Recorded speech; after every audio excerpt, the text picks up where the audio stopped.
মিষ্টি আর মা বাড়িতে নেই, সেই জন্য আমি পোলাও আর আলুর দম অর্ডার করেছি। যে আসার আগে আমি ঝপঝপ করে খেয়ে নিই।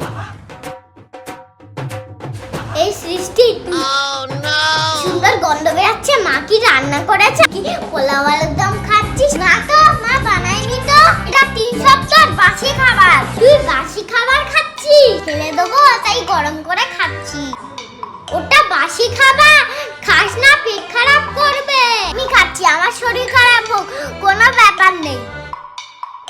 সেই আমার কথা শুনছিস না তো, মা আসুক বলে দেবো। মিষ্টি যদি মাকে বলে দেয় তাহলে তো আমিই ধরা পড়ে যাব। তার থেকে ভালো আমি ওকেই দিয়ে দিই, আমি মার খাবার হাত থেকে তো বেঁচে যাব। আমায় আমি ফেলে দিচ্ছি। নে, মাকে বলিস না কিন্তু। রোবট খেতে পারবে না, বাসি খাবার খাবে, তারপর পেট খারাপ করলে মা সবাইকে জিরে বাটার জল খাওয়াবে। তার থেকে ভালো ফেলেই দিই।